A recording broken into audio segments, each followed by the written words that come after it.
әлемдегі мынау дамыған ғылым тілінің ешқайсысы да өз-өзінен аспаннан салбырап түскен жоқ. Оны жасаған сол ұлт, соның ғалымдары. Біз неге істемейміз? Біздің қабілетіміз жоқ па немене? 12 мүшеміздің бірдеңесі кем ба? Ақылымыз төмен ба? Жоқ. Ғылымның дамымай қалғанына тіл кінәлі сияқты. Жоқ. Тілдің кінәсі жоқ. Әйтпесе мұны қой, сен қазақ тілінде мақала жазба деп отырған ешкім жоқ. Қазақ тілінде жазған жұмыстарға басымдық беріледі деп отырсақ, неге ол болмасқа? Ұлттың интеллектуалдық ойлау қабілетіміздің былайша айтқанда куәгері болатын, ол біздің тіліміз. Егер де біз Қазақстанда отырып алып ғылымымызды ағылшын тілінде, орыс тілінде, неміс тілінде жасайтын болсақ, іс жүзінде біз сол тілдің ғылымын дамытқан болып шығамыз. Машина, техника адамның ойлау жүйесінен озған жоқ. Барлық нәрседен бізді жасанды интеллект құтқарады екен деп ойламайық. Ең алдымен біз өзіміз ғалымдар ретінде қазақ тілінде жұмыс істейік, ойланайық.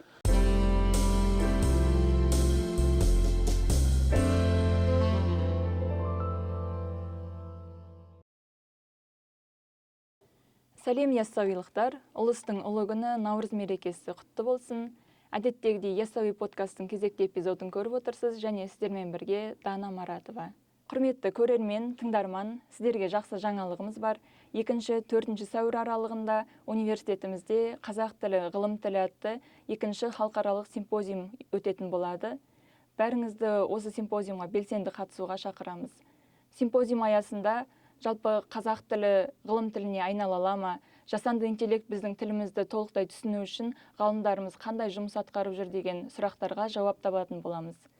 Және бүгінгі біздің подкаст эпизоды да осы симпозиумға арналады. Симпозиумның тақырыбы да ерекше: қазақ тілі терминологиясы және жасанды интеллект. Бүгін біздің студиямызда қонақта фольклортанушы, түркітанушы ғалым, филология ғылымдарының докторы, профессор Шәкір Ыбыраев мырза қонақта. Шәкір аға, студиямызға қош келдіңіз. Жалпы симпозиумдағы қазақ тілі, ғылым тілі деген тұжырым сіз үшін нені білдіреді? Бұл енді негізгі бір келелі тақырып, себебі қазақ тілі мемлекеттік тіл ретінде біздің қоғамымызда қызмет етуінің ең үлкен көрсеткіші ол ғылым тілі ретіндегі қызметі. Егер де ғылым тілі ретінде жан-жақты дамымаса, оны мемлекеттік тілдің толық қызметі атқарылып жатыр деп айтуға қиын жағдай. Себебі біздің мемлекетіміздің ғылымы, білімі, технологиясы, техникасы қазақ тілінде дамитын болса, оны әрі мемлекеттік тіл ретінде де, сосын ұлттың жалпы интеллектуалдық ойлау деңгейінің де жоғары екендігінің көрсеткіші осы қазақ тілінің ғылым тілі болуында. Сондықтан да бұл өте маңызды мәселе, бір жай жекелеген бір сұрақ емес, мемлекеттік тілдің ең негізгі бір көрсеткіші бұл ғылым тілі ретінде қызмет етуі. Енді осы симпозиумның халықаралық деңгейде ұйымдастырылуы қазақ тілінің дамуына қандай мүмкіндіктер береді?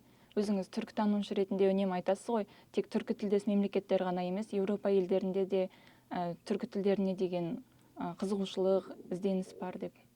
Бұл ең алдымен әрине Қазақстан мемлекетінің проблемасы. Қазақ тілі ғылым тілі ретінде Қазақстанда дамиды. Бірақ түркі мемлекеттерінің, түркі дүниесінің ғалымдарын шақырып олармен пікір бөлісуіміздегі бір үлкен себеп тәжірибе алмасу. Жалпы ғылым тілі ретінде қазақ тілі ғана емес, айталық, Түркияда түрік тілі, ғылым тілі, технологияның тілі ретінде, Өзбекстанда өзбек тілі. Осындай біздің көрші түркі халықтарында мемлекеттік тіл ретінде қызмет етудің үлкен бір бағыты оның ғылым тілі ретіндегі қызмет етуі.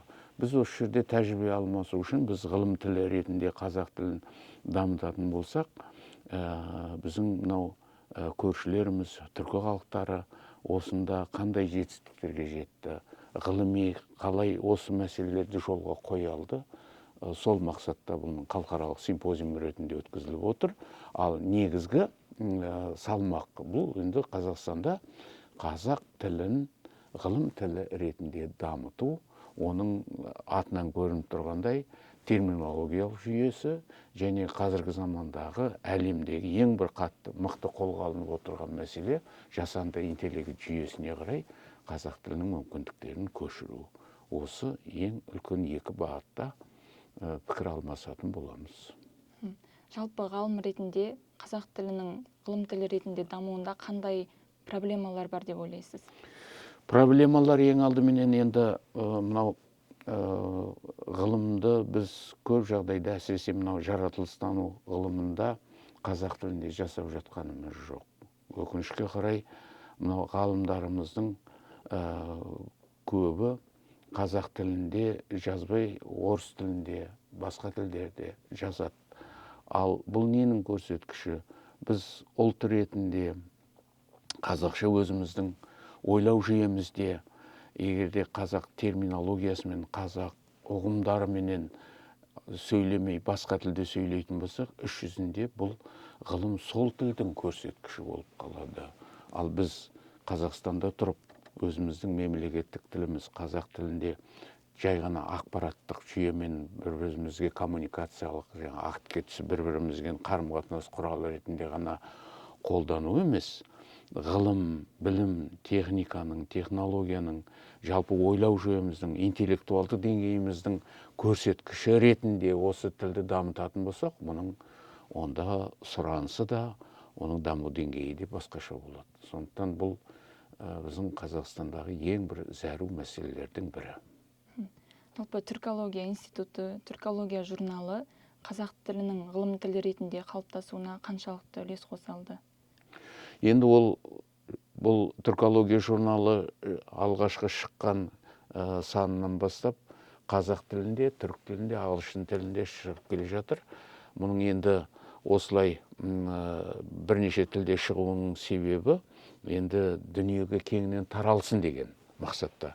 Бірақ негізгі басымдықты біз сол қазақ тіліне беріп отырамыз, себебі бұл Қазақстанда шығып отырғандықтан, және түркология ғылымының осы ең негізгі бір дамыған алаңы бұл қазақ тілі. Жалпы қазақ тілінің, қазақ мәдениетін зерттейтін ғылым ғана емес, сонымен бірге бұл қазақ тілінде де қалыптасқан ғылым, түркология. Сондықтан бұның енді біз оған айрықша мән беріп отырамыз. Түркология журналының қазақша сандарының жарық көргендігі және түркологияның негізгі проблемаларын қазақ тілінде көтеру біздің негізгі бір мақсаттарымыздың бірі. Жалпы ғалымдардың дәрежесін, деңгейін халықаралық деңгейде индекстелетін журналдармен есептейді ғой, Scopus, Web of Science бойынша. Мысалы, қазақ тіліндегі жарияланымдарға мән беру, оларға бөлек бір деңгей беру қаншалықты керек деп ойлайсыз? Енді біз әлемге танылу үшін міндетті түрде біздің журналдарымыз сол Scopus, Thomson Reuters жүйесіне енуі керек. Сонда ғана біз мынау ғылыми кеңістікте өзіміздің орнымызды мықтап белгілейтін боламыз. Ал енді осыны сол халықаралық жүйеге тіркелу үшін біздің журналымыздың қазақ тілінде шығып, мақалаларымыздың, ғылыми ізденістеріміздің қазақ тілінде жазылып жатуына ешқандай кедергі жоқ. Ол өзіміздің қолымыздағы нәрсе. Бірақ бұл жердегі сол шабандық, бұл жердегі бір кешеуілдеп келе жатқан жағдай, сол журналдарды шығаратын ұйымдардың, мекемелердің өзі дұрыстап қолға алмағандығынан. Әйтпесе мұны қой, сен қазақ тілінде мақала жазба деп отырған ешкім жоқ. Және қазақ тілінде жазылған мақалаларды біз Scopus жүйесіне тіркемейміз деп отырған Европадан мекемелер жоқ. Ал оған біз өзіміздің дұрыстап қолға алып, қазақ тілінде мақалаларды жазып, оны жалпы мынау қоғамдық гуманитарлық пәндердің де, жаратылыстану ғылымының да негізгі тіліне айналдырсақ, ол өзіміздің қолымыздағы шаруа, қолымыздағы іс. Мәселе сонда осыны дұрыстап біз қолға алмай келе жатқандығымыз, қазақ тіліндегі қазақ тілінің мемлекеттік тіл ретінде қолданудағы кемшіліктер көп жағдайда мына ғылым тілі ретінде қолданыста да үлкен осындай бір кемшіліктер бар. Енді терминология тақырыбына оралсақ, көптеген ғалымдар терминдердің бір жүйеге, бірізділікке түспей жатқанын айтады. Бұл бағытта қандай жұмыстар істеуіміз керек? Бұл енді өте күрделі мәселе. Мынау көп жағдайда жауапкершіліктен құтылу үшін көптеген мынау ғылым салалары, оның ішінде жаратылыстану ғылымның өкілдері көбінесе терминологияны тілші мамандар оларға тауып беруі керек сияқты көрініп тұрады. Іс жүзінде олай емес. Дүниежүзілік тәжірибеде кез келген ғылым саласын дамытқан ғалым өзі жаңалық ашып отыр. Ол құбылыс басқа ғалымдарға таныс емес. Ең алдымен ол құбылыс соны зерттеп отырған, сол жаңалықты ашып отырған ғалымның өзіне таныс. Сондықтан да ол үдерістерге ат қойып айдар тағатын ғалым ең алдымен сол зерттеп отырған ғалымның өзі. Оған терминдік атау беретін де сол ғалымның өзі. Көп жағдайда мұны басқа тілде жасап жатқандықтан қазақша оның баламасы терминдік атауы қала береді. Сондықтан мынау көп жағдайда біз мұны ғылым дамымады, қазақ тілінде ғылым өркендемей жатыр деген сияқты бір сылтауға қарай итеріп тастаймыз. Бұлай емес. Егер де ғалым өзі қазақ тілін қолдана отырып, өзі ашып отырған жаңалыққа өзі атау беретін болса, онда сол саланың терминологиясын қалыптастыратын ең алдымен сол саланың ғалымдары. Оны тілші ғалымдар ғана, қазақ тілінің мамандары ғана тауып беріп отырады екен десек, онда қатты қателесеміз. Әрбірден кейін қазақ тілінің мамандары ол химияның, физиканың, математиканың заңдылықтарын біле бермейді. Сондықтан оның атауы сәтті болмауы мүмкін. Сәтті атауды дәл баламасын ғалымдардың өзі атап береді.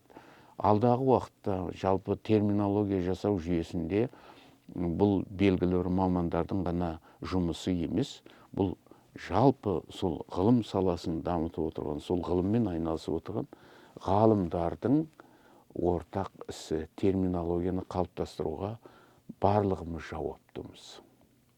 Мүмкін бір ғылыми қауымдастық керек шығар, әртүрлі саладағы ой бөлісетін ортақ алаң, әркім мысалы өзінің ашқан жаңалығын, ұсынысын отырып талқылайтын бір ортақ жүйе. Мұнда әртүрлі тәжірибе бар. Айталық, Оңтүстік Кореяда жаңадан табылған терминді дереу дауысқа салады ғалымдар.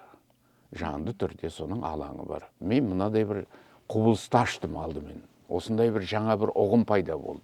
Енді осыны атау үшін мынадай бір атау бердім. Осы сәтті ме жоқ па деп дауысқа салғанда әркім өзінің өтініштерін, ұсыныстарын айтып, соның ішіне бір жақсы таңдаулы нұсқасына дауыс беріп, сол арқылы бекиді. Бұл тәжірибені неге бізге қолданбасқа? Оны сол қалпында ашқан екен, қойған екен деп өлі қалпында қалдыра беретін болса, ол ешкімге таныс болмаған қалпында ол терминдер жұмыс істемейді, қала беретін болады. Бізде бұл жалпы терминді қалыптастыру үшін сондай бір талқылайтын, сондай бір жақсы сәтті нұсқасын бекітіп отыратын, осындай бір дауыс беретін, болмаса бір сондай бір тездетіп солдар бекітіп беретін, талқылауға салатын бір ғылыми алаңдар жұмыс істеп жатса, құба құп, оны енді ұйымдастыру жұмысына ғана байланысты. Бұл жерде бір соншалықты бір шешілмейтін теориялық, әдіснамалық мәселе жоқ. Бұл жерде тек мәселе ұйымдастыруға тіреледі. Бірнеше тәсілді қолданып көруге болады дейсіз ғой. Иә, неге қолданбасқа? Бұның бәрі де іс тәжірибемен күнделікті жұмыстың жасау барысында қалыптасатын жағдайлар. Жалпы тіл мен технологияның үйлесім табуы тілдің дамуына қаншалықты әсер етеді? Әсіресе жасанды интеллект, мысалы, қазақ тілін толыққанды түсінетін болса, біздің ғалымдарға жұмыстар жеңілдей ме, қандай да бір жаңа мүмкіндіктер ашыла ма?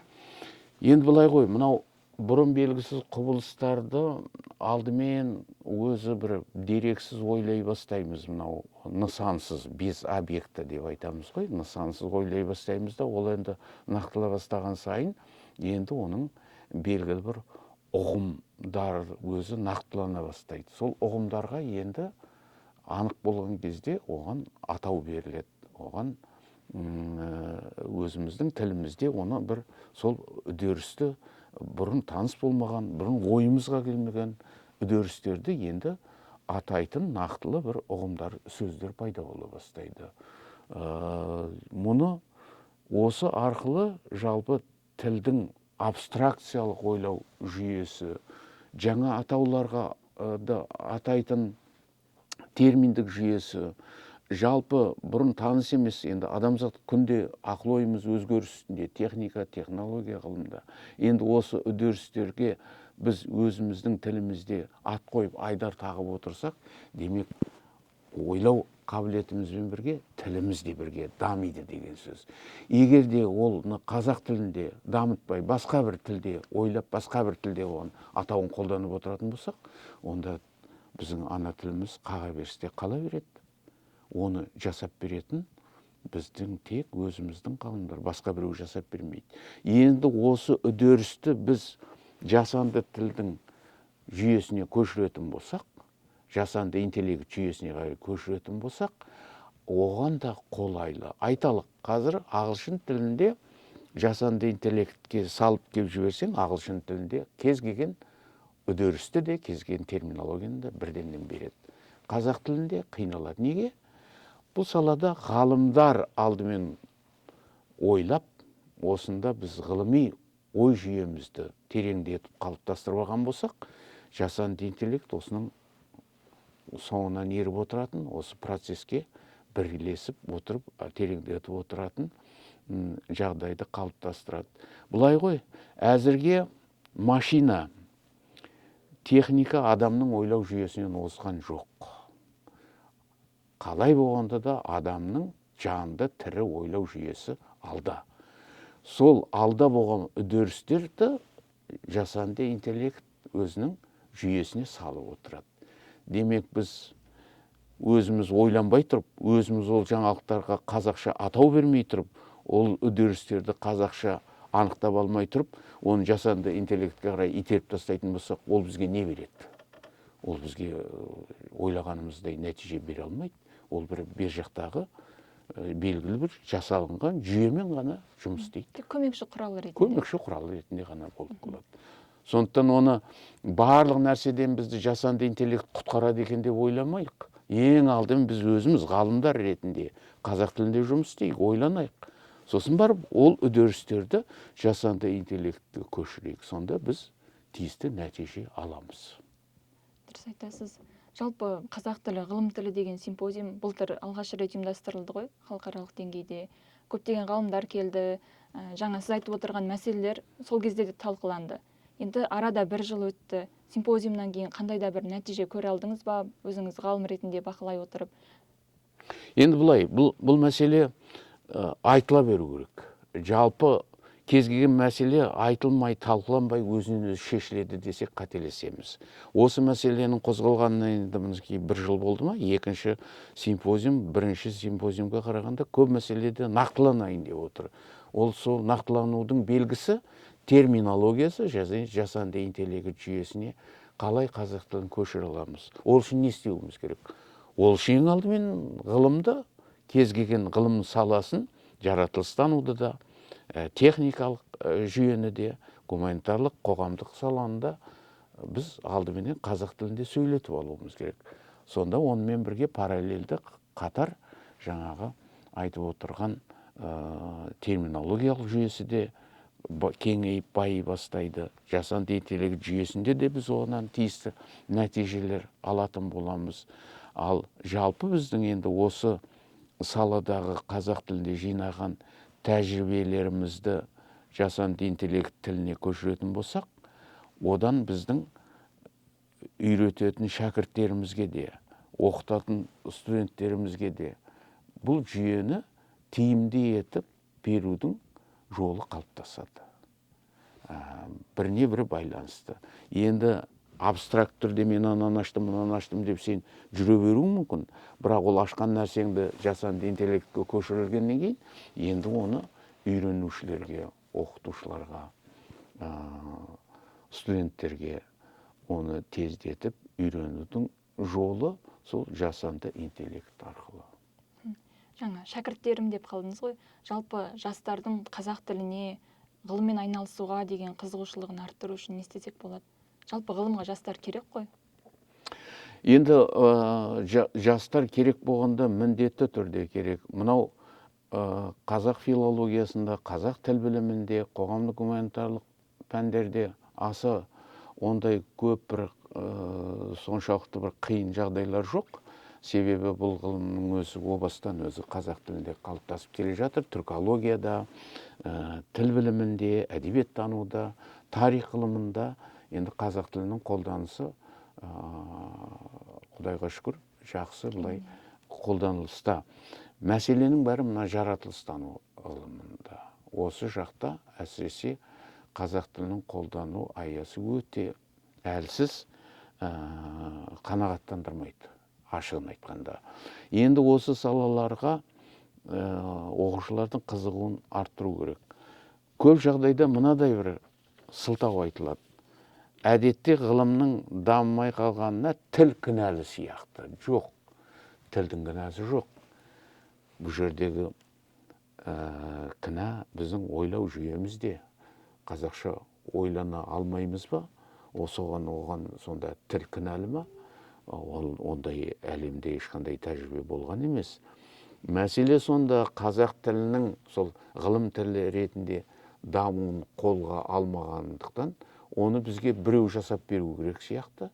Оны жасалмағандықтан, қазақ тілінде ғылым жоқ сияқты осылай сөйлейміз де, соны кемшіліктің бәрін тілге арта саламыз. Бұл жауапкершіліктен қашу. Анығын айтқанда. Ғылым кез келген тілде. Жауапкершіліктен қашу. Егер сен орыс тіліндегі, ағылшын тіліндегі ғылыми нәтижелерді қолданатын болсаң, сен дайын біреудің ашып қойған жолымен келе жатырсың деген сөз. Оған тілді кінәлауға болмайды. Ал енді өзіңнің ана тіліңді тек қана сол бір алыс-берістің ғана тілі ретінде қолданып, оны ғылым тілі ретінде қолданбай оған кемшілігі ретінде, ғылымды дамымаған ретінде соған жауап беретін болсаң, жаңа қиыншылықтың бәрін, онда әрине бұл тілдің ғылым тілі ретінде қолданыс аясы өте тарылады. Енді бұл жерде көп болып атқаратын жұмыс өте көп. Мен айтар едім, Білім және ғылым министрлігінің мынау жариялап жатқан гранттарынан бастап, мұны енді құрметті ғалымдар қазақ тілінде жасап беруге біз негізгі бір салмақты осында береміз. Негізгі талапты осы қазақ тілінде жазатындықтарыңа қарай мүмкіндік береміз деген сияқты.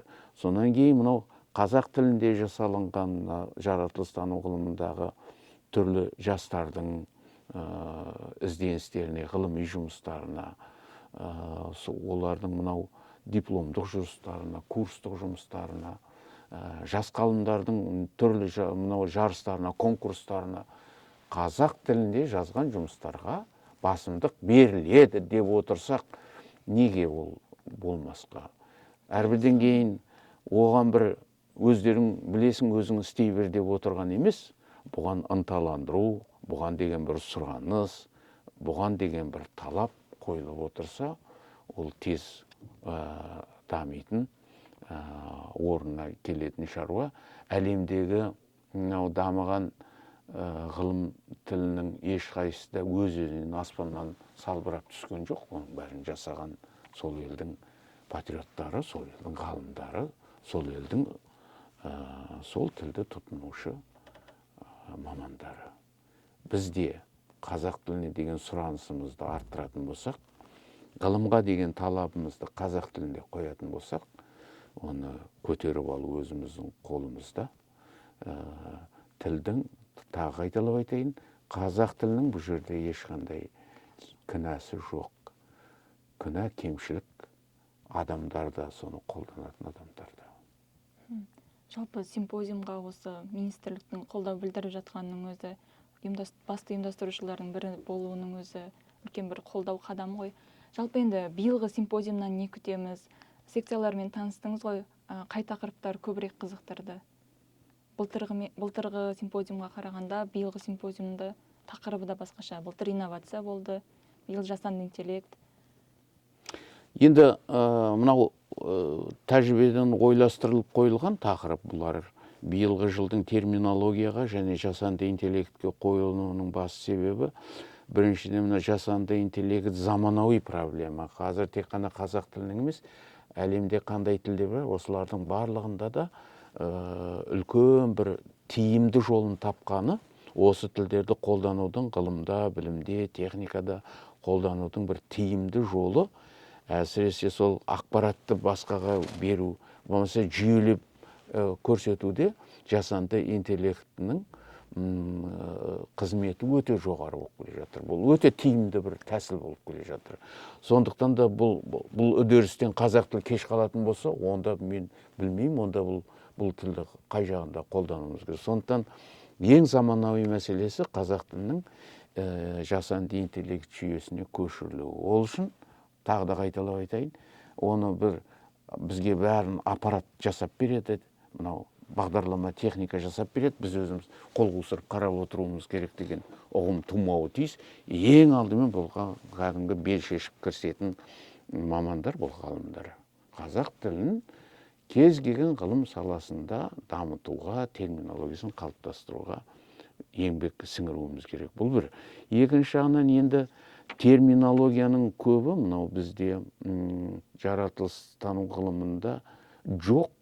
Оны басқа тілдерден алып, сол қалпында қолдану, болмаса бір түрлі нұсқаларын ұсыну, әлі беки қоймаған, кең таныла қоймаған осындай бір тәжірибелер қолданыста. Мұның бәрін доғарып, біз ұйымдастыру жұмысында айтып отырмын ғой, тездетіп, мынау терминдерді бекітудің жүйесін ұйымдастыру жұмыстарын бір қолға алған орынды болар еді. Министрлік деңгейінде, жалпы Қазақстандағы осы ғылымды ұйымдастыратын мекемелердің деңгейінде бұл жұмыс жай өздерің атқара беріңдер дейтін емес. Бұл жерде көптеген ұйымдастыру жұмыстары тұр. Ал ол ұйымдастыру жұмыстары жасалынудан алдында не істеуіміз керек енді? Істеуге дайын отырмыз, бірақ не істейміз деген кезде оған біршама көптеген жаңағыдай осындай бір ұсыныстар, нақтылы жолдарын, тәсілдерін көрсету үшін осындай бір беделді жиын өту керек. Осы симпозиумда қабылданатын жаңағы қаулы қарарлар, шешімдер, осындағы бір ғылыми тұжырымдар ертеңгі күні бір нақтылы жұмыстарға сол бастама болады, жол көрсетеді деген үміттеміз. Дұрыс айтасыз. Негізі әр елде, әр аймақта өзімен өзі зерттеуін жүргізіп жүрген ғалымдар бар ғой. Олардың бәрін осындай бір ортақ алаңға жинау сіздің айтқаныңызда өте дұрыс шешім екен. Әңгіме айта берсе піседі ғой. Піскеннен кейін енді нақтылы істейтін жұмыстың да шеті көріне бастайды. Оны үндемей отыра бергеннен гөрі осылай талқылаған дұрыс. Талқылағаннан кейін енді бір нәрсе істеуіміз керек қой, нәтижесін шығаруымыз керек қой. Нәтижесін шығарудың жолы жаңағы айтып отырған терминдерді тездетіп бекіту, барлық терминдердің тізімдерін жариялап отыру, түрлі нұсқада қолданылады кейбір ұғымдар. Соның ішіне бір ең жақсы осы дұрысау дегенін бекітіп, қалғанын енді шатастырмас үшін қалғанын қояйық. Мына бір осы терминді осы ұғымға бекітейік деген сияқты нақты жұмыстар істелу керек. Осындай бір іс-шаралар арқылы ғана ғылыми тілде, терминологиялық жүйесі де бір жолға түсіп жөнге келеді. Ал қарап отырғанда оны ешкім де бізге жасап бермейді. Мынау ағылшын тілінде қарап отырсақ, неге бұлар алды? Осы үдерістердің бәрі, мен айтып отырған үдерістердің бәрінен осылар өткен. Осылар талқылағанда, нұсқасын да бекіткен, жаңа ұғым пайда болған кезде, ғылымда, лабораторияда ашып жатқан бір жаңа құбылыстарға ат қойып айдар таққан кезде, олар да ойланған, олар да қиналған. Сол арқылы бірнеше нұсқаларының ішінен іріктеп алып, біреуін бекіткен. Енді олар бізге ол терминдердің бәрі аспаннан түскендей көріп отырмыз. Жоқ. Сол тілдердің өткен үдерістерін біз де басымыздан кешіруіміз керек. Сонда ғана біздің тіліміз де басқа тілдермен қатар түрі алатын, ұлттың интеллектуалдық ойлау қабілетіміздің былайша айтқанда куәгері болатын, ол біздің тіліміз. Егер де біз Қазақстанда отырып алып ғылымымызды ағылшын тілінде, орыс тілінде, неміс тілінде жасайтын болсақ, іс жүзінде біз сол тілдің ғылымын дамытқан болып шығамыз. Қазақ тілінің ғылымын емес. Біз Қазақстанда отырып ғылымды қазақ тілінде жасайтын болсақ, бұл соның бір айқын көрсеткіші. Өткен жаңа әлгіде мен оңтүстік Кореяны бір кездейсоқ мысалға келтірген жоқпын. Осыдан 30-40 жыл бұрын Кореядағы ешқандай технология, техника дамыған жоқ. Оңтүстік Кореяда қазір технология деген керемет дамып кетті, ғылым деген керемет дамып кетті. Енді соны дамытып жатқан корей тілі ғой енді. Ол қайдан келіп пайда бола қалды? Кім оны сондай жасап берген? Оны жасаған сол ұлт, соның ғалымдары.